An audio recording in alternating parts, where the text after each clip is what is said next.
വേദിയുടെയും വിക്രത്തിൻ്റെയും മറ്റൊരു സ്റ്റോറിയിലേക്ക് എല്ലാവർക്കും സ്വാഗതം. തുടക്കത്തിൽ തന്നെ കാണിക്കുന്നത് ശ്രീ പ്രൊഡക്ട്സിനെ പറ്റി സംസാരിക്കുന്നതാണ്. മുത്തശ്ശിയുടെ സപ്പോർട്ട് എന്തായാലും കൂടെ ഉണ്ടാകും എന്ന് മുത്തശ്ശിയൊക്കെ പറയുന്നു.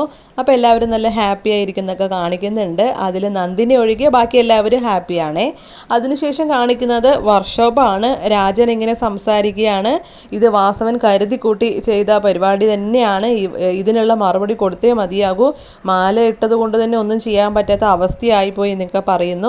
അപ്പോൾ ഫ്രണ്ട്സ് ആണെങ്കിലും കൂടെയുള്ളവർ പറയുന്നുണ്ട്, ഇതിങ്ങനെ ഇനി മുന്നോട്ട് പോയാൽ ശരിയാവില്ല, വിക്രമല്ലേ മാല ഇട്ടിട്ടുള്ളൂ, നമുക്ക് എന്തെങ്കിലും പോയി ചെയ്യാലോ എന്നിങ്ങനെ സംസാരിക്കുമ്പോൾ വിക്രം പറയുന്നുണ്ട്, വേണ്ട, നിങ്ങളൊന്നും ചെയ്യേണ്ട, അതിന് വലിയ പ്രശ്നമാകും, ഞാൻ ഏതായാലും ശ്രീനി സാറിനെ ഒന്ന് കണ്ട് സംസാരിക്കട്ടെ എന്നുള്ള കാര്യം പറയുന്നു.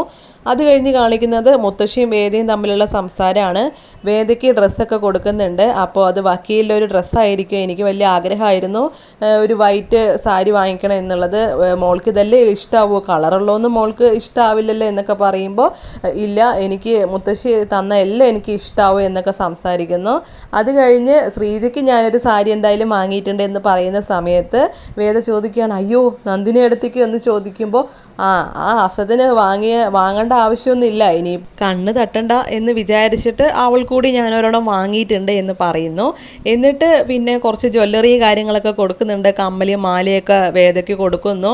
അപ്പോൾ വേദയ്ക്ക് സന്തോഷമാകുന്നുണ്ട്, ഇഷ്ടമായി എന്നൊക്കെ പറയുന്നു. എന്നിട്ട് ഒരു പ്രധാനപ്പെട്ട ഒരു സംഭവം കൂടി ഉണ്ടെന്ന് പറഞ്ഞിട്ട് മുത്തശ്ശിയുടെ കയ്യിലുള്ള ഒരു മോതിരം വേദയ്ക്ക് കൊടുക്കുമ്പോൾ വേദ പറയുകയാണ്, എനിക്ക് വേണ്ട മുത്തശ്ശി, ഇത് മാത്രം വേണ്ട എന്ന് പറയുമ്പോൾ, ഞാൻ എൻ്റെ അത്രയും സ്നേഹത്തോടെ തരുന്നതാണ്, വേണ്ടെന്ന് പറയരുത്, കാരണം വിക്രത്തിനെ ഇത്ര വരെ എത്തിച്ചത് നിൻ്റെ ഒരു കഴിവുകൊണ്ടാണ്, അപ്പോൾ ഞാൻ അത്രയും സ്നേഹത്തോടെയാണ് തരുന്നത് എന്ന് പറഞ്ഞു കൊടുക്കുന്നു. വേദി അത് പിന്നെ വാങ്ങുകയാണ് ചെയ്യുന്നത്.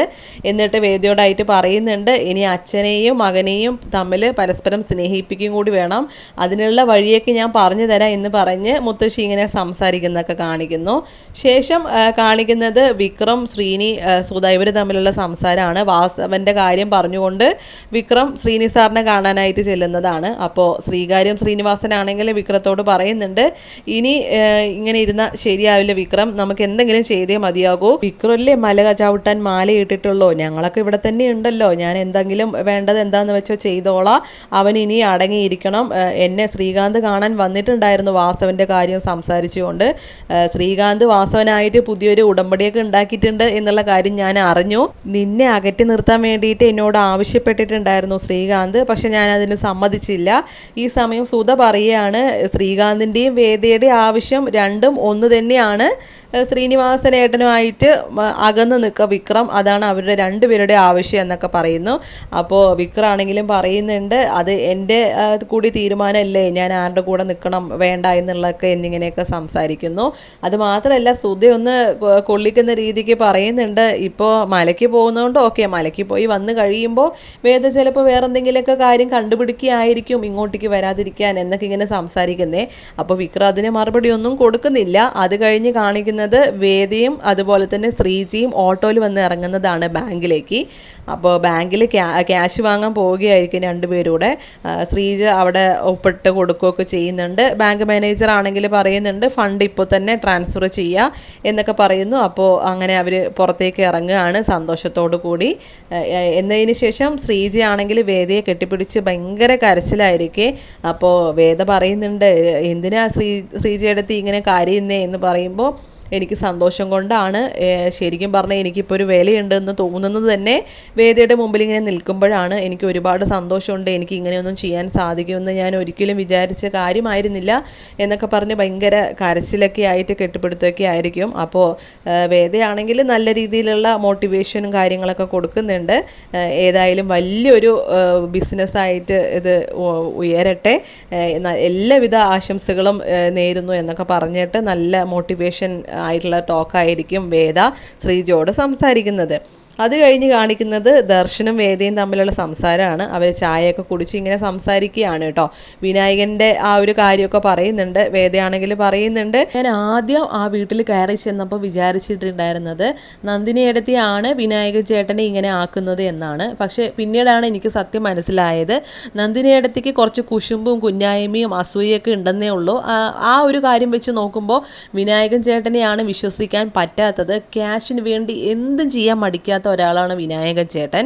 ചെയ്യുന്ന തെറ്റ് ആരും അറിയാതിരിക്കാനും നല്ല മിടുക്കനാണ് വിനായകൻ ചേട്ടൻ എന്നൊക്കെ പറയുകയാണ് കേട്ടോ. അപ്പോൾ സത്യങ്ങൾ വിക്രം മലയ്ക്ക് പോയി വന്നിട്ട് പറയാമെന്ന് പറയുകയാണ് വേദയാണെങ്കിലും. അപ്പോൾ ദർശനാണെങ്കിലും പറയുന്നുണ്ട് വിക്രത്തിൻ്റെ എതിർവശം ശക്തമായിരിക്കുകയാണ്. ഇപ്പോൾ വാസവൻ്റെ കൂടെ ശ്രീകാന്തും കൂടിയിരിക്കുകയാണ് എന്നുള്ള കാര്യം പറയുമ്പോൾ വേദ ശരിക്കും ഒന്ന് ഞെട്ടുന്നുണ്ട്. അപ്പോൾ ദർശനാണെങ്കിൽ വേദയെ മോട്ടിവേറ്റ് ചെയ്തത് വിക്രത്തിൻ്റെ ആ ഒരു സത്യങ്ങളൊക്കെ എല്ലാവരുടെയും മുമ്പിൽ കൊണ്ടുവരണം, യഥാർത്ഥ തെറ്റുകാരനായ വിനായകന് മുമ്പിലേക്ക് കൊണ്ടുവരണം എന്നുള്ള കാര്യങ്ങളൊക്കെ ചെയ്ത് സപ്പോർട്ടിംഗ് ആയിട്ടുള്ള ഒരു ടോക്കായിരുന്നു അവർ തമ്മിൽ. ശേഷം വേദ ശ്രീകാന്തിനെ കാണാനായിട്ട് ചെല്ലുന്നതാണ് കാണിക്കുന്നത്. അവിടേക്ക് എന്നിട്ട് ശ്രീകാന്തിൻ്റെ അടുത്ത് വേദ പറയുന്നുണ്ട്, നിങ്ങൾ പുതിയ ബന്ധം തുടങ്ങിയ കാര്യമൊക്കെ ഞാൻ അറിഞ്ഞു, വാസവനായിട്ട് എന്ത് ഉടമ്പടി എടുത്താലും ശരി ആ ഒരു കാര്യത്തിൽ ശ്രീകാന്ത് ഏട്ടൻ വിക്രത്തിന് എതിരായിട്ട് ഒന്നും തന്നെ പ്രവർത്തിക്കരുത് എന്നുള്ള ഒരു സൂചനയൊക്കെ കൊടുക്കുകയാണ്. ആരുടെ പക്ഷം ചേർന്നാലും എനിക്കൊരു കുഴപ്പമില്ല, വിക്രത്തിന് ഒരു പ്രശ്നം ഉണ്ടാവരുത് എന്ന് മാത്രമേ എനിക്ക് അഭ്യർത്ഥിക്കാനുള്ളൂ. ഇനിയിപ്പോൾ ശ്രീകാന്ത് ഏട്ടൻ്റെ പേടി ഇനിയിപ്പോൾ ഞാൻ ഈ കസാരയിലെങ്ങാനും വന്നിരിക്കുകയോ അല്ലെങ്കിൽ വിക്രം വന്നിരിക്കുകയോ അങ്ങനെ എന്തെങ്കിലും ചിന്തയൊക്കെ ആണെങ്കിൽ അതിനി വേണ്ട, എനിക്ക് എന്തായാലും ഇത് ആവശ്യമില്ല, ഇത് ചേട്ടൻ തന്നെ എടുത്തോളൂ എന്നിങ്ങനെ പറയുന്നു കേട്ടോ. എന്നിട്ട് പിന്നെ അവിടുന്ന് എഴുന്നേറ്റ് പോവുകയാണ് വേദ. അപ്പോൾ ശ്രീകാന്ത് ആണെങ്കിൽ പിന്നെ ഇങ്ങനെ ആലോചിച്ചുകൊണ്ട് നിൽക്കുന്നതും കാണിച്ചുകൊണ്ടാണ് ഇന്നത്തെ സ്റ്റോറി അവസാനിക്കുന്നത്. അടുത്ത ആഴ്ചയിലെ പ്രമോ നല്ല അടിപൊളിയാണ്. അതായത് ശ്രീ പ്രൊഡക്ട്സിൻ്റെ ഉദ്ഘാടനവും കാര്യങ്ങളൊക്കെ കാണിക്കുന്നു. അച്ഛനൊക്കെ വിളക്ക് കത്തിച്ച് ഉദ്ഘാടനം നടത്തുന്നു, അതുപോലെ വേദിയും വിളക്കൊക്കെ കത്തിക്കുന്നുണ്ട്. അപ്പോൾ ശ്രീ പ്രൊഡക്ട്സ് വളരെ ഗംഭീരമായി തന്നെ തുടങ്ങുകയാണ്. അവിടെ എല്ലാ ആണുങ്ങളും അരി ഇങ്ങനെ കുത്തുന്നൊക്കെ ഉണ്ട്, അങ്ങനെ ഉരലിട്ടാണ് കുത്തുന്നത് കേട്ടോ. അപ്പോൾ മുത്തശ്ശി ജയിപ്പിക്കുന്ന പണിയാകും. അപ്പോൾ മുത്തശ്ശിയാണെങ്കിലും പലഹാരങ്ങളൊക്കെ ഉണ്ടാക്കുന്നു, നെയ്യപ്പ് ഉണ്ടാക്കുന്നതൊക്കെ കാണിക്കുന്നുണ്ട്. എല്ലാവരും നല്ല ഉത്സാഹത്തിൽ പണിയെടുക്കുന്നു. അതിൽ നന്ദിനി ആണെങ്കിൽ താല്പര്യമില്ലാതെ മുത്തശ്ശി നിർബന്ധിച്ച് പണിയെടുപ്പിക്കുകയാണല്ലോ, അപ്പോൾ അതൊക്കെ കാണിക്കുന്നുണ്ട് നന്ദിനി താല്പര്യമില്ലാതെ പണിയെടുക്കുന്നതൊക്കെ. ശ്രീജി ആണെങ്കിൽ അതിയായ സന്തോഷത്തിലാണ്. അതുപോലെ തന്നെ വിക്രമാണെങ്കിൽ ഇപ്പോൾ കുറച്ച് നാൾ വീട്ടിലിരിക്കാൻ പറഞ്ഞിട്ടുണ്ടല്ലോ ശ്രീകാര്യം ശ്രീനിവാസൻ, അത് പ്രകാരം അവിടെ നിൽക്കുന്നതുകൊണ്ട് തന്നെ അച്ഛനെ സഹായിക്കുന്നു, കൃഷി കാര്യങ്ങൾക്കൊക്കെ മണ്ണ് കിളയ്ക്കാനും ഒക്കെ സഹായിക്കുന്നു. അപ്പോൾ അച്ഛനാണെങ്കിൽ ഇങ്ങനെ നോക്കി നിൽക്കുന്നുണ്ട് വിക്രത്തിനെ. അപ്പോൾ അത് കാണുമ്പോൾ വേദയ്ക്കാണെങ്കിൽ ഒരുപാട് സന്തോഷമാകുന്നൊക്കെ കാണിക്കുന്നു. അപ്പോൾ വളരെ അടിപൊളിയായിട്ടുള്ള നല്ല സ്റ്റോറിയാണ് അടുത്ത ആഴ്ച. അതുപോലെ തന്നെ ഈ സന്തോഷത്തിൻ്റെ ഇടയ്ക്ക് വേദയ്ക്ക് മറ്റൊരു സങ്കടം കൂടി ഉണ്ടാകുകയാണ്. അതായത് വേദയുടെ അനീതി ഒരു റിലേഷനിൽ അകപ്പെടുന്നതൊക്കെ കാണിക്കുന്നു. അപ്പോൾ വേദയുടെ അനീതിയെ കാണാൻ ചെല്ലുന്നുണ്ട് വേദ. ആ സമയത്ത് വേദയെ വേഗം പറഞ്ഞു വിടുകയൊക്കെയാണ് ചെയ്യുന്നത് കേട്ടോ.